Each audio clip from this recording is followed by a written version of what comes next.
அடுத்த கேள்வி கேட்குறாங்க. நகம் வெட்டும்போது வலது கையில் ஆட்காட்டி இங்கே ஆட்காட்டி விரலில் தொடங்கி சின்ன விரல் வரையும் வெட்டிவிட்டு அதற்கு பிறகு இடது கை விரலில் வெட்டிவிட்டு கட்டை விரல் வரையும் கொண்டு வந்து பிறகு இந்த கட்டை விரல் பிறகு இந்த கட்டை விரல் இப்படி வெட்டணும்னு சொல்கிறாங்களே, இந்த மாதிரி நகத்தை வெட்டுவதற்கு ஏதாவது இந்த மாதிரி முறை இருக்குதா அப்படின்னு கேட்குறார். இந்த நகத்தை இது முசமில்ங்கிற ஒரு சகோதரர் கேட்குறார். நகத்தை வெட்டுறதை பொறுத்த வரைக்கும் இதுக்கு எக்கச்சக்கமான முறைகளை என்ன செய்கிறாங்க, சில கித்தாபுகளில் ஒழுக்கம் சம்பந்தப்பட்ட கித்தாபுகள்னு சொல்லி எழுதி வச்சுருக்கிறாங்க. அது மாதிரி அந்த காலத்தில் நம்ம பார்பர் ஷாப் முஸ்லீம்கள் ஊர்களாக இருந்துச்சுன்னா நாவிதர்கள் இருப்பாங்க, முஸ்லீம் நாவிதராக தான் இருப்பாங்க. அந்த பார்பர் வேலை செய்யும்போது என்ன செய்வார்னு கேட்டால் நகம் வெட்டுறதை அவர் செஞ்சு விடுவார். அவர் மூலமாக தான் அந்த கருத்தெல்லாம் பரவுது. இப்படி வெட்டி இப்படி வெட்டி இப்படி வெட்டி அப்புறம் இப்படி வெட்டி அப்புறம் கட்டவரில் கடைசி ஏதோ ஒரு மெத்தட் வச்சுருப்பார் அவர். இதான் சுண்ணத்தும்பார். அங்கே நகம் வெட்டி விடும்போது நாங்கள்லாம் சின்ன பிள்ளையில் அந்த நாவிதர்கள் மூலமாக அந்த கருத்து பரவப்பட்டு அப்போ நகம் வெட்டுறதுக்குண்டே ஒரு மெத்தட் இருக்குது போல இருக்குது அப்படின்ட்டு விளங்கிக்கிட்டு அதை செய்கிறாங்க. நகம் வெட்டுவதை பொறுத்த வரைக்கும் உதாரணமாக முகமது இப்னு சாலிஹ் இப்னு முகமது உசைமீன் இருந்தால் 1421 மூத்தா போனவர், அவரே எழுதி வச்சிருக்கிறார். என்ன செய்கிறாருன்னு கேட்டால், இப்போ நகம் வெட்டுவதற்கு ஒரு ஒழுங்கு இருக்குங்கிறார். ஒரு ஆதாரம் காட்டலை, அவராக சொல்கிறார். சலஃபுல முக்கியமான ஒரு அறிஞர் சொல்கிறாரு, தக்லீமுல் அல்ஃபாரி இபுதோ பில் ஐமணி, முதல்ல வலது கையில் ஆரம்பிக்க வேண்டும், கபுல் ஐசர் இடது கைக்கு முன்னாடி ஆரம்பிக்க வேண்டும். முதல்ல என்ன செய்யணும்னா இடது சுண்டு வரல முதல்ல ஆரம்பிக்கணுமா, இந்த விரல் அப்புறம் இந்த விரல் அப்புறம் இந்த விரல் அப்புறம் இந்த விரல் அப்புறம் கட்டை விரல். இடது கையில் என்ன செய்யணும்னு கேட்டால் கட்டை விரல் ஆரம்பித்து இங்கேருந்து இப்படி வந்துட்டு இங்கேருந்து இப்படி போகணும் வெட்டணும் இப்படிங்கிற முறையில் இருக்கணும். இதுதான் நகம் வெட்டுற முறைன்னு எழுதி வச்சுக்கிறார். இப்படி இவருக்கு தோன்றின இவர் எழுதின மாதிரி ஒவ்வொருத்தருக்கும் தோன்றது ஒவ்வொருத்தர் எழுதி வச்சுக்கிறாங்க. நகம் வெட்டுவதை பொறுத்த வரைக்கும் நிறைய மூட நம்பிக்கைகள் இருக்கிறது. நகம் வெட்டுவதற்கு எந்த ஒரு முறை மார்க்கத்தில் சொல்லப்பட்டது கிடையாது. இதை வெட்டணும், இது ரெண்டாவது வெட்டணும், இதுக்கு அடுத்தது அதுக்கு அடுத்து இதுன்னெலாம் கிடையாது. உங்களுக்கு வசதி போல் எப்படி இருக்கோ அப்படி வெட்டிக்கிற வேண்டியதான். நகம் வெட்டுவதற்கு என்று எந்த ஒரு ஒரு தர்த்தீப்பும் என்ன இல்லை, மார்க்கத்தில் சொல்லப்பட்டது கிடையாது. நமக்கு சொல்லப்பட்ட விஷயம்லாம் என்னென்னு கேட்டால், நகத்துக்கு நகம் வெட்டணுங்கிற சொல்லப்பட்டிருக்கு. நகம் வெட்டணும், அது இப்ராஹிம் நபியுடைய வழிமுறை, இப்ராஹிம் நபியிட்டிருந்து தொன்று தொட்டு வரக்கூடிய வழிமுறைகளில் அது ஒன்று என்று ரசூலுல்லாஹ் சொல்லியிருக்கிறாங்க. இது புகாரில் 5889 ஹதீஸில் சொல்லும் பொழுது அல் ஃபித்ரத்து ஹம்சுன், இப்ராஹிம் நபி வழியிலிருந்து வந்திருக்கக்கூடிய சுண்ணத்துகள் 5 ஆகும். அந்த 5ல் ஒன்று என்னன்னு கேட்டால் சுண்ணத்து பண்ணுறது, மர்ம உறுப்புகளில் உள்ள முடிகளை நீக்குவது, அக்குள் மயிரை நீக்குவது, அதே மாதிரி நகம் வெட்டுவது, மீசையை கத்தரித்து கொள்வது என்பதெல்லாம் இப்ராஹிம் நபியுடைய வழிமுறைன்னு ரசூலுல்லாஹ் சொல்லியிருக்கிறாங்க. நகம் வெட்டணும், அது ஒரு விஷயம். அந்த நகம் வெட்டுவதற்கு ரசூலுல்லாஹ் சொன்ன ஒரு அளவுகோன்னு வச்சுருக்கிறாங்க. நகம் வெட்டுறதுன்னு சொன்னால் ரொம்ப அதிகம் 40 நாள் ஆச்சுன்னா நகத்தை வெட்டிடணும். 40 நாளைக்கு உள்ளே வெட்டக்கூடாதுன்னு கிடையாது, டெய்லி கூட வெட்டுங்க. 40 நாளை தாண்டக்கூடாது. அதிகம் நீங்கள் வெட்டுறதா இருந்தால் எவ்வளோ நாளைக்கு விடலாம் அது சொல்கிறாங்க ரசூலுவா.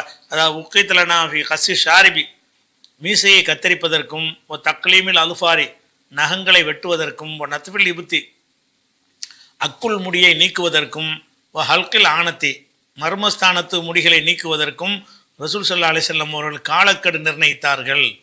என்ன காலக்கெடு என்றால், அல்லா நத்துருக்கு அக்ஸர மின் 40 நிலையிலா, 40 நாளை விட அதிகமாகக்கூடாது. 40 நாளைக்கு ஒருக்கா என்ன செஞ்சிருந்தேன், அதுக்கு வாரம் கூட நீங்கள் செஞ்சுக்கிடலாம், குறைக்கிறதுக்கு பிரச்சனை இல்லை, கூட்டக்கூடாது. 40 நாளைக்கு மேலே நகம் வெட்டாமல் இருக்கக்கூடாது. மீசையை வளர்த்துக்கிட்டே இருக்கீங்க, அது வாட்டு இப்படி போயிட்டே இருக்கக்கூடாது. 40 நாளைக்கு ஒருக்கா என்ன செய்யணும், உதர மட்டமாக வச்சு வெட்டி போடணும்.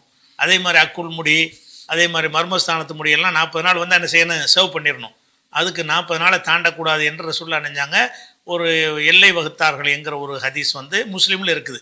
இது நகம் வெட்டுறதுக்கு உள்ளதில் ஒன்று. நகம் 40 நாளைக்கு ஒருக்க வெட்டணும், நகம் வெட்டணும், 40 நாளைக்கே வெட்டணும், இவ்வளோ தான் அதில் ஒரு சட்டம் இருக்குது. அடுத்த சில என்ன செய்கிறாங்கன்னு கேட்டால், அந்த நகம் வெட்டுறது நகத்தை வெட்டினால் அதை புதைக்கணும், முறைப்படி மண்ணில் கொண்டு போய் புதைச்சி போடணும் அப்படிங்கிறாங்க. அப்படிலாம் புதைக்கணும்லாம் அவசியம் கிடையாது. புதைக்கணுங்கிற எந்த ஒரு சட்டமும் கிடையாது. ஏன்னு கேட்டால், நீங்கள் நகத்தை வெட்டி இந்த ஓடுகிற சாக்கடையில் போட்டு விடலாம், கடலில் போட்டு விடலாம், ஆற்றுல போட்டு விடலாம், அது மாதிரிலாம் இருக்குல்ல, அதில் அது கழிவறைக்குள்ளே போட்டு விடலாம். என்ன செய்கிறாங்கன்னா, மண்ணை தோண்டி ஒரு ஜனாசா அடக்கிற மாதிரி புதைக்கணுங்கிற மாதிரி சில கருத்துக்களை சொல்லுகிறார்கள். அது அவங்களா சொல்கிறாங்களான்னு கேட்டால் அப்படி ஹதீஸ் இருக்குது. என்ன ஹதீஸ் இருக்குதுன்னு கேட்டால், அதாவது கபீர் தபுரானியுடைய கபீரில் இருக்குது, ராயத்து அபி கல்லம் அலுஃபாரகோ, என்னுடைய தந்தை அவர் என்ன செய்கிறாருன்னு கேட்டால் நகத்தை வெட்டினார், சும்மா தஃபனஹா, பிறகு அதை புதைச்சார், நகத்தை வெட்டி குழி தோண்டி புதைக்கிறார். புதைச்சிட்டு என்ன செய்கிறாருன்னா மகனுக்கு சொல்கிறார், ஐப்புனைய மகனே, ஹாக்கதா ராயத்து ரசூலுல்லாஹி ஸல்லல்லாஹு அலைஹி வஸல்லம் எஃபாலு, இப்படித்தான் ரசூலுல்லாஹ் செஞ்சிருக்கிறார்கள் என்று அறிவிக்கிற ஒரு ஹதீஸ் வந்து மீல் பின் மிஸ்ரஹு என்கிற ஒரு பெண்மணி அறிவிக்கக்கூடிய ஒரு ஹதீஸு தபுரானியுடைய கபீரில் இருக்கிறது. இந்த ஹதீஸை பொறுத்த வரைக்கும் இதை அறிவிக்கக்கூடிய அறிவிப்பாளர்களில் உபைதுல்லா இப்னு சலமா பின் வஹராம் என்பவரும் முகமது பின் சுலைமான் பின் மஸ்மூல் என்பவரும் அவரிடமிருந்து இவர் அறிவிக்கிறார்னு வர அந்த 2 பேரும் பலவீனமான ஆளுக்க, சரியான ஆளுக்க கிடையாதுங்கிறதுனால புதைக்கிறதுக்கு ஆத்தன்டிக்கான ஹதீஸு தபுரானி ஹதீஸு இல்லை. அதே மாதிரி பையக்கியுடைய ஷோபுல் ஈமான் அந்த கித்தாப்பில் என்ன இருக்குன்னு கேட்டால் இதே விஷயம் இதே இருக்கிறது, கொஞ்சம் அறிவிப்பாளர் மாற்றமாக இருக்கிறது. அந்த ஹதீஸில் என்ன வருதுன்னு கேட்டால் உபைது பின் சலமா பின் வஹராம் என்ற பலவீனமானவர் இருக்கார்ல, முதல் சொன்னோம்ல, அவரும் இதில் வருகிறாரு. முகமது பின் சுலைமான் பின் ஷம்லூல் என்று சொன்னோம்ல, அந்த அறிவிப்பாளர் இதில் வர்றாரு. கூடுதலாக ஹுமைத் பின் தாவூத் பின் இஸ்ஹாக் என்பவரும் வர்றாரு, அவரும் பலவீனமான ஒரு ஆள். 3 பலவீனமான ஆளுக்கு வழியாக அறிவிக்கப்படுது. நகத்தை புதைக்கிறதுக்கு அந்த அதுவும் ஆதாரமாக ஆகாது. அதே மாதிரி ஆஹாது மசானி இப்னு அபி ஆசமுடைய கித்தாப்பில் வருகிறது. இதே ஆளுக்கு தான் என்ன செய்கிறாங்க, இந்த செய்தியை அறிவிக்கிறாங்க. முகமது பின் சுலைமான் மஸ்மூலி, உபைதுல்லா இப்னு சலமா பின் வஹராம் இந்த 2 பேரோட சேர்த்து முகமது பின் காசிம் என்பவர் தான் இவங்கள்ட்ட அறிவிக்கிறார். அவர் பெரும் பொய்யர் இடம்பெற ஒரு ஹதீஸ் என்று சொல்லி அந்த புதைக்கிற சம்பந்தமாக வரக்கூடிய அப்படி ஒரு விமர்சனமும் இருக்கிறது. அதே மாதிரி முசன்னஃப் இப்னு அபி ஷைபாவுலையும் ரசூலுல்லாஹ் புதைக்க சொன்னாங்க, நகத்தை தலையிலிருந்து கழிகிற முடிகளை எல்லாம் புதைக்க சொன்னாங்க அப்படிங்கிற ஹதீஸ் முசன்னஃப் இப்னு அபி ஷைபாவில் வருகிறது. அதில் என்ன வருதுன்னு கேட்டால் யாருப்பா அறிவிச்சார்னு கேட்டால் அன் ரஜுலும் பின் பனு ஹாஷிம் கோத்திரத்தை சேர்ந்து ஒரு மனிதர் சொன்னார்னு வருகிறதே தவிர அவர் ஒரு சஹாபி என்றோ அவர் வந்து ரசூலுல்லாஹ் சந்திச்சு யாருன்ற விவரமே கிடைக்கல. அப்படி தான் முசன்னஃப் இப்னு அபி ஷைபாவில் வருது. அதனால் இந்த வகையில் இதுவும் தவறாக போயிடுது. அதே மாதிரி இன்னொரு ஹதீஸ் தபுரானியுடைய கபீரில் வருகிறது. அதில் அப்துல் ஜப்பார் இப்னு வாயில் என்பவர் அறிவிக்கிறார், தகப்பனார் வழியாக அறிவிக்கிறார். அதில் என்ன, ரசூல் ஸல்லல்லாஹு அலைஹி வஸல்லம் அவர்கள் முடிகளையும் நகங்களையும் புதைக்க உத்தரவிட்டார்கள். இது ஒரு கட்டளை மாதிரி உள்ள ஹதீஸ். முடி தலையில் முடி எடுக்கிறோமா, அல்ல பார்பரில் முடி வெட்டுறோமா, அந்த முடி அள்ளி சும்மாவெல்லாம் போட்டுறக்கூடாது. அது என்ன செய்யணும், புதைச்சிடணும். அந்த உரத்துக்கெல்லாம் விற்கிறாங்க, அந்த ஏலம் போட்டுலாம் விற்கிறாங்க, அதெல்லாம் செய்யக்கூடாது. அந்த கருத்துப்படி வருது. அதில் எப்படி காண யவ்முரு ரசூலுல்லாஹ் கட்டளையிடுவார்கள் பின் தஃபனி ஷாரி உல் அல்ஃபாரி, நகத்தையும் முடிகளையும் புதைக்கும்படி கட்டளையிட்டார்கள்ங்கிற ஒரு ஹதீஸ் வந்து வாயில் இப்னு ஹுஜருங்கிற சஹாபி வழியாக அவருடைய மகன் அப்துல் ஜப்பார் என்பவர் அறிவிக்கிறார். இந்த அப்துல் ஜப்பார் என்பவர் வந்து வாயில் இப்னு ஹுஜர் மரணிக்கும் பொழுது இவர் தாய் வயிற்றில் இருந்தார், பிறக்கவே இல்லை. அதனால இவர் தந்தை வழியாக அறிவிக்கிறாரு, தந்தைகிட்ட ஒன்றுமே கேட்டது கிடையாது. அப்படிங்கிறதுனால இந்த ஒரு செய்தி ஏற்கத்தக்கது கிடையாது, கட்டளையிட்டார்கள்ங்கிற ஒரு விஷயம். அதே ஹதீஸ் வந்து ஷோபுல் ஈமானில் வருகிறது. இதே ஆள் தான், இதே அப்துல் ஜப்பார் இப்னு வாயில் தான் பாப்பா வழியாக அறிவிக்கிறார். அது போக என்ன செய்யுதுன்னு கேட்டால் இன்னும் ஒரு 2 பலவீனமான ஆள் வர்றாங்க. கைஸ் இப்னு ரபீன்னு ஒரு ஆள், அவர்கிட்ட அறிவிக்கிறார், அவரும் பலவீனமான ஆள். அவர்கிட்ட அறிவிக்கிறார் முகமது பின் ஹசன், அவரும் பலவீனமான ஆள். இப்படி 3 பலவீனமான ஆட்களை கொண்ட ஹதீஸ் வந்து ஷோபுல் ஈமானில் இருக்கிறது. அதனால் அந்த நகம் முடியலை புதைக்கணும் அப்படின்னு சில ஒழுங்கெல்லாம் சொல்லுவாங்க, அதுக்கு ஆதாரம் கிடையாது. அதே மாதிரி வந்து நகம் வெட்டுற வெள்ளிக்கிழமை தான் நகம் வெட்டணும். இந்த நகத்தை நீ கேட்டதுனால நகம் சம்மந்தமாக உள்ள எல்லாத்தையும் ஒரு தொகுப்பாக போயிடும்ல, ஒன்று கேட்டுட்ருப்பாங்கள்ல. அதனால் நகம் சம்மந்தமாக சொல்லக்கூடிய என்னென்ன செய்திகள்லாம் சொல்லப்படுதோ அது எல்லாமே ஆத்தன்டிக்கான செய்தியாக இல்லைங்கிறதுக்காக வேண்டி இதை விளக்குறோம்.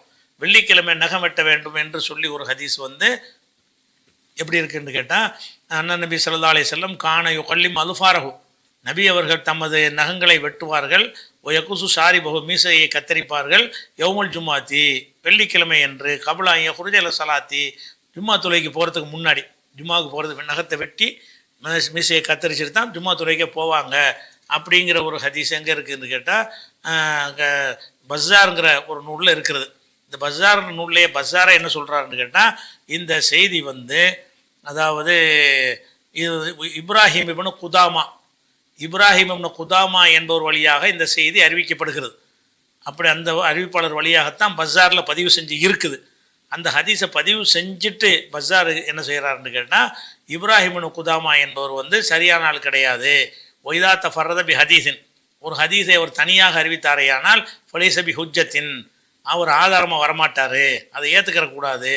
இந்த வெள்ளிக்கிழமை வந்து ரசூல்லா வந்து நகம் வெட்டினார்கள்ங்கிற ஹதீஸை போட்டுட்டு இந்த ஹதீஸு இப்ராஹிம் குதாமா அறிவிக்கிறாரு சரியில்லைன்னு அந்த தீர்ப்பையும் சேர்த்து சொல்லிடுறாரு பஸார். அதுவும் நிற்காது. அதே மாதிரி ஷோபுல் ஈமானில் வந்து ஷரஹ சுன்னாவில் பகவி அதில் என்ன வருதுன்னு கேட்டால் இதே மாதிரி வந்து வெள்ளிக்கிழமை ரசூல் ஸல்லல்லாஹு அலைஹி வஸல்லம் வந்து குல்ல ஜுமாத்தின் அண்ணன் நபி ஸல்லல்லாஹு அலைஹி வஸல்லம் கான யாஹுத் அல்ஃபாரஹு ஷாரிபஹு, ரசூல் ஸல்லல்லாஹு அலைஹி வஸல்லம் அவர்கள் தமது நகங்களையும் மீசையையும் குல்ல ஜுமாத்தின் ஒரு வெள்ளிக்கிழமை எடுப்பார்கள் அப்படிங்கிற ஒரு ஹதீஸ் இருக்கிறது. இது வந்து ஷரஹு சுன்னாவில் இருக்கிறது. இதில் என்ன வருதுன்னு கேட்டால் இதில் அறிவிக்கக்கூடிய ஆளில் ஏற்கனவே சொன்னோம்ல அந்த பலவீனமான ஆளுக்கு உபைதுல்லா இப்னு சலமா பின் பஹ்ராம் இவர் அறிவிக்கிறார் பலவீனமான ஆள். இவர்கிட்ட அறிவிக்கிற ஆள் யாருன்னு கேட்டால் முகமது இப்னு சுலைமானுல் மஸ்மூலி, இவரும் பலவீனமான ஆள். இவர் சொன்னது அறிவிக்கிற ஆள் யாருன்னு கேட்டால் முகமது காசிமில் அசதி அறிவிக்கிறார் கத்தாபுன், இவர் பெரும் பொய்யர். அப்படி பொய்யர் வழியாக அறிவிக்கிறார். அதுக்கப்புறம் அவர்கிட்ட அறிவிக்கிறதுல முகமது இப்ராஹிம் சாலிஹானி அப்படின்ற ஒருத்தர் வர்றாரு, மஜ்ஹூல், அவர் யாருன்னு தெரியாது. அப்போ இந்த ஒரு செய்தியில் 4 பலவீனம் இருக்கிறது. வெள்ளிக்கிழமை நகமட்டணும்னு சொல்லக்கூடியதில் ஷரஹு சுன்னாவில் வர்றதில் 4 பலவீனம் இருக்கிறது. இது அதனால் அந்த விஷயத்தில் ஆதாரப்பூர்வமான செய்தி கிடையாது. சுருக்கமாக சொன்னால் சஹாவிங்கிற ஒரு அறிஞர் மக்காசிது நூலில் எழுதுகிறாரு, லம் யசுபுத் ஃபி கைஃபியத்தி கசில் அல்ஃபாரி, நகத்தை வெட்டுவது எப்படி என்ற விஷயமாகவும், ஒலாஃபி தாயினி யௌமின் லஹு, அதற்கென்று ஒரு நாளை குறிப்பது விஷயத்திலையும் செய்யும் அனி நபி ஸல்லல்லாஹு அலைஹி வஸல்லம் ரசூல்லா வழியாக ஒரு செய்தியும் ஆத்தன்டிக் ஆனது கிடையாது. எந்த கிழமையில் வெட்டணும், எந்த முறையில் வெட்டணும் என்று சொல்லக்கூடிய ஒரு செய்தியும் ஆத்தன்டிக்காது கிடையாது என்று சொல்லி இட்டுக்கட்டப்பட்ட ஹதீஸ்களை ஆய்வு செய்யக்கூடிய சஹாபி என்பவர் என்ன செய்கிறாரு, அதை சொல்கிறாரு. இந்து நகத்துடைய ஒரு விஷயம், நகத்துக்கு வெள்ளிக்கிழமை வெட்டணுங்கிறது கிடையாது, புதைக்கணுங்கிறதும் கிடையாது, ஒரு குறிப்பிட்ட மெத்தடில் பண்ணணும் என்பதும் கிடையாது. நம்ம விருப்பம் போல் செஞ்சுக்கிற வேண்டியதான். 40 நாள் தான் கணக்கு. அது ஒன்று தான் நமக்கு கிடைக்கக்கூடிய ஒரு விஷயம். அடுத்து என்ன செய்வாங்கன்னு கேட்டால் இன்னொரு சட்டம் சொல்லுவாங்க. ஒரு ஆள் குளிப்பு கடமையாயிடுச்சின்னு வைங்க, அப்போ நகை முடியெல்லாம் வெட்டக்கூடாதுன்றாங்க. இப்போ வந்து சந்தோஷமாக கணவன் மனைவி சந்தோஷமாக இருந்துட்டு காலையில் குளிக்க போகிறான், குளிக்கிறதுக்கு முன்னாடி நகத்தை வெட்டிட்டு போவோமேன்னு இருந்தால் அந்த நகத்தில் குளிப்பு கடமை ஒட்டிக்கிட்டு இருக்குதான். அந்த நகத்தில் குளிப்பு கடமையான நகமாக அது, அதை வெட்டி போட்டின்னு சொன்னால் அப்போ அந்த நகம் வந்து குளிக்காமல் இருக்குதுல்ல, அதில் தொழுவ போகுது, நகம் போய் தொழுவ போகுதா, இவாது செய்ய போகுதா, குளிக்குதெல்லாம் எதுக்குரிய சட்டம், தொழுகைக்குரிய ஒரு சட்டம். இவங்களாம் ஒரு காரணத்தை கற்பித்து கொண்டு அந்த முடி என்ன செஞ்சிச்சு, குளிப்பு கடமையானது அந்த முடியின் மீதும் ஒட்டி இருக்கிறது. நீம்பாட்டுக்கு குளிக்காமல் வெட்டி போட்டின்னு சொன்னால் அந்த முடி குளிக்காத நிலையில் இருக்கிறது. இருந்தால் என்னண்டா, அது குளிக்காத நிலையில் இருந்து அது போய் தொழுவ போகுதா, அதுக்கு எதாவது கட்டளை இருக்கா, அது உயிர் இருக்குதா, அது என்னென்ன, அது ஒரு பொருள் தானே, கழிவு தானேங்க. இது ஒரு காரணங்க அடின்னு என்ன செய்கிறாங்க, அப்படி செய்கிறாங்க. ஆனால் வந்து இது வந்து தவறு. ஏன்னு கேட்டால் குளிப்பு கடமை என்பது வந்து மனுஷனுக்குள்ளது தான், உயிரோடு உள்ளவனுக்குள்ளது தான். குளிப்பு கடமைங்கிற அந்த முடிகளெல்லாம் குளிப்பு கடமையாகப்பட்ட நிலையில் அந்த முடியை வெட்டி போட்டாலும் அந்த முடிக்கு எந்த ஒரு சட்டமும் கிடையாது, அதுக்கு எந்த ஒரு கேள்வியும் கிடையாது.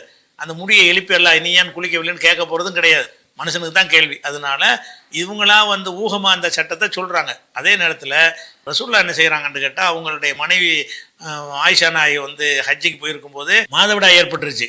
மாதவிடாய் ஏற்பட்டவுடனே என்ன செய்கிறாங்கன்னா, மாதவிடாய் நின்ற உடனே தலையை அவிழ்த்து நல்லா சீப்பு வச்சு நல்லா சீவிச்சு அதுக்கு பிறகு என்ன செஞ்சிக்க, உம்ராவை நிப்பாட்டிட்டு ஹஜ்ஜை மட்டும் முடி அப்படின்ற சொல்லுவாங்கன்னு வருகிறது. அப்போ மாதவிடாய்ங்கிற ஒரு நிலையில் இருக்கும் பொழுது தலையை வாரிக்கொண்டா என்ன அர்த்தம், தலையை வாரினா என்ன நடக்கும், முடி நிறைய வெளியே வரும்ல. தலையை வாரினீங்கன்னு சொன்னால் பெண்கள் தலை வாரினாங்கன்னா கண்டிப்பாக அந்த சீப்பில் வந்து ஒரு முடியே வரட்டுமே, அந்த முடி வந்து குளிப்பு கடமையான நிலையில் தானே இருக்குது அப்படின்னு நினச்சி முடிய வாரிடாத, மாதவிடாயில் இருந்துக்கிட்டு இருக்கிற, குளிச்சுக்கு பிறகு தான் முடிய அப்படின்ற சொன்னாங்களா. அவங்களும் குளிப்பு கடமையிலான இருக்கிறாங்க மாதவிடாய் இருக்கும்போது. இப்போ மாதவிடாய் இருக்கிற நேரத்தில் தலைவாரிக்கொள்ளு என்று சொல்கிறாங்கங்கிற ஒரு செய்தி புகாரில் 316வது ஹதீஸில் இருக்கிறது. 317, 1556, 1783, 1786, 4395 இவ்வளோ ஹதீஸுகள்லையும் மாதவிடாய் நேரத்தில் தலைவாரி கொள்ளலாம்னு இருக்குது. தலைவாரி கொள்ளலாம் என்பதில் என்ன விளங்குதுன்னு கேட்டால் அந்த குளிப்பு கடமை என்பது முடிகளையெல்லாம் பாதிக்காது. குளிப்பு கடமையான நிலையில் அவங்க இருக்கிறாங்க, அவங்க மாதவிடாய் நின்று குளித்தாதான் சுத்தமாவாங்க. அப்படி இருக்கும்போது கூட அந்த தலைவாரிக்கைன்னு சொல்வதுலேருந்து என்ன விளங்குறது, இவங்களாம் ஊகமாக விட்டு அடிக்கிறாங்க. நகம் வெட்டக்கூடாது, குளிப்பு கடமையானால் நகம் வெட்டக்கூடாது, நகம் வெட்டிட்டு போய் குளிக்கலாம், குளிச்சுட்டு வந்து நகம் வெட்டலாம். இதெல்லாம் இவங்களாம் கூட குறைய சொல்லு. நகம் வெட்டுறதுக்கு வந்து ஒரே விஷயந்தான் இருக்குது, 40 நாளைக்கு ஒருக்கா வெட்டுங்கிறது தவிர நகத்துக்கு சொல்லக்கூடிய எந்த ஒரு ரூலும் கிடையாது மார்க்கத்தில். அதிகபட்சம் 40 நாள் வச்சுக்கப்பா, அதை தாண்டி போயிடாத. இந்த ஒரு ஷரத்தை தவிர மார்க்கத்தில் நகத்துக்கு எந்த ஒரு ஷரத்தும் கிடையாது.